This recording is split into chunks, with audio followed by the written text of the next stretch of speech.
there, and welcome to this week's video, where we are joined by industry professional Jann Danyluk, who is here to share with us her top 5 pieces of advice on career resilience for viewers like you. Up next, our guest speaker. Hello all. It is a pleasure to be with all of you today. I'm partnering with Fanshawe Accounting Association to bring you some tips and techniques related to career resilience. My name is Jann Danyluk, and I'm a human resources professional at Keast, LLP, which is a public accounting firm right here in London, Ontario. We're a very progressive firm, and I'm proud to be part of Keast. My role is an HR professional, as I mentioned, and I work with clients across southwestern Ontario to help them with the HR side of their business. I also have a podcast entitled Career Resilience with Jann Danyluk, where we talk with people about their career path and their career journeys, and we get to learn from each other. On top of that, I have a blog which is called How to Be Amazing at Work, and I think you can get a sense of the direction that takes us as well. So I have a few things, actually 5 suggestions to make that are tips and techniques to help us as we make our way in the world of work. So let's start right in, because I have exactly 10 minutes to chat with you. So first one, right off the bat, right off the hop, is remember who you work for. No matter the name of the organization on the door, you work for you. Your career is for you.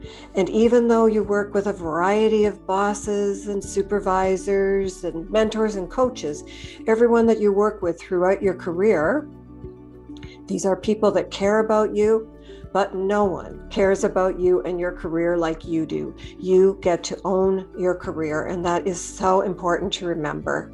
As I said, it doesn't matter the name on the door of the organization, because the organization is your name. And everything you do represents you and your brand. So let's get that clear right from the start. Who you work for is you. The second point I wanted to make as we discuss this today is continuous learning. That is so crucial. It's also interesting. It's also fun. And when I say continuous learning, it does, of course, mean taking courses, learning from books, learning from your association. All sorts of things are offered to you to help you learn. But I also mean just learning every single day, from interacting with others, from listening to podcasts, from listening to things like this that Fanshawe has been kind enough to put together. It's also just as you observe the world, be curious and be interested. And one thing I did want to mention about actual formal courses is many employers will pay for formal courses for you and for continuing professional development and all those things. And that's great.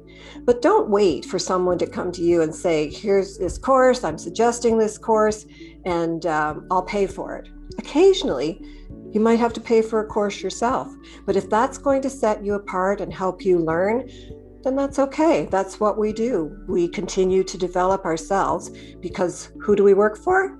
We work for ourselves. So that's number 1. And number 2, number 3 is find a coach.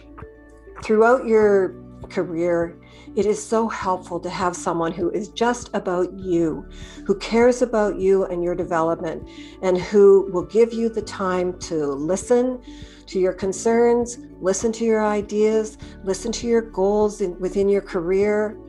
It's just wonderful to have that person. And when I coach people, I always say to them, I am only here for you.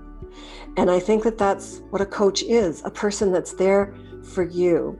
In episode 9, by the way, of Career Resilience, I had the great good fortune to talk with Terry Zavitz, who's president of Zavitz Insurance, and she's also on the board of governors of Fanshawe College. And one of the things that Terry said, and I encourage you to listen to the whole interview because it was excellent, and she is quite a leader in our community.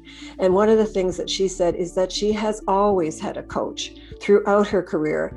And she said, I call it business therapy, and I've been in therapy forever. And I just love that, because that's what it is when you can turn to a coach and have that person who's just there for you.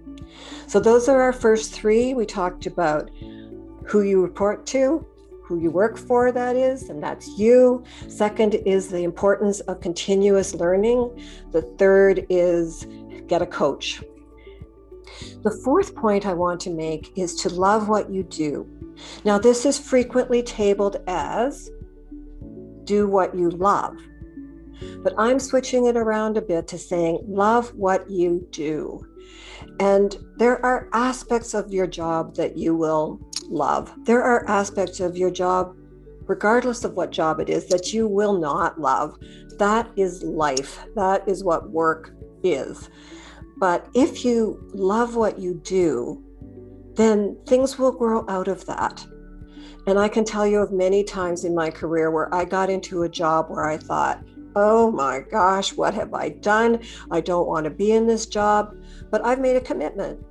Part of reporting to me and working for me is to make a commitment to the person that I've agreed to work for or the organization I've agreed to work for. And in that case, I think, okay, there must be things in here that I can find that I will love. Or maybe there's suggestions I can make where I can tailor this job to things I would love to do. Or maybe it is just growing in the job. Or finally, it's just giving that job a period of time and then saying, okay, I've done my best with this job. I've loved it to the extent possible, but it is time for me to move on and find something else that's better for me. So that is an important thing to remember. Love what you do. I hope that you do find a passion. That's wonderful. But on the journey to finding that, let's love what we do.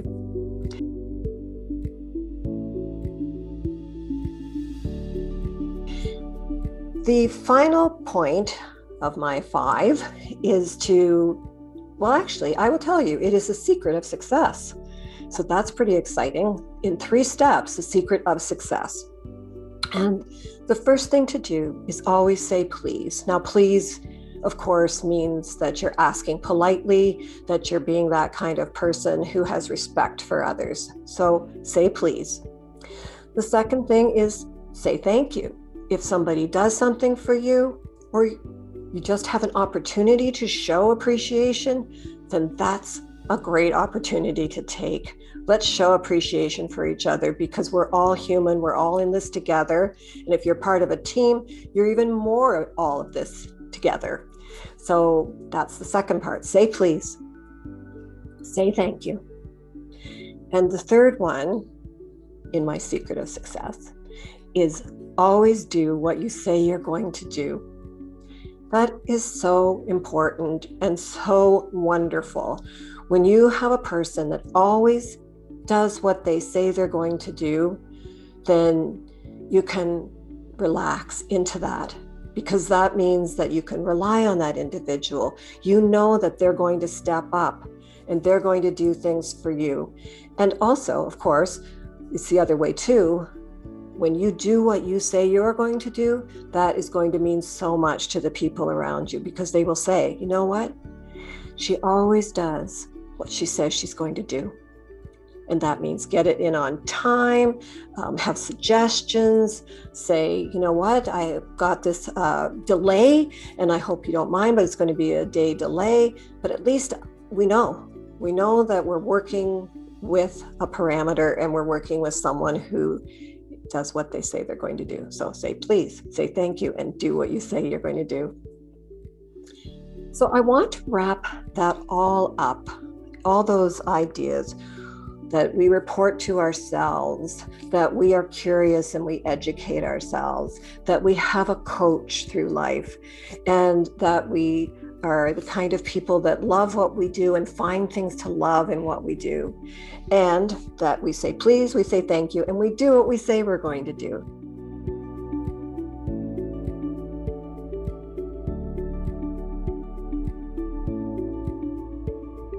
There is nothing like humor. There is nothing like working with other people and having great laughs together. And I can tell you, I'm on a committee where I work, and it's a great committee, and we have a very serious topic to discuss, but we have laughs. We are supportive to each other. It's actually fun a lot of the time.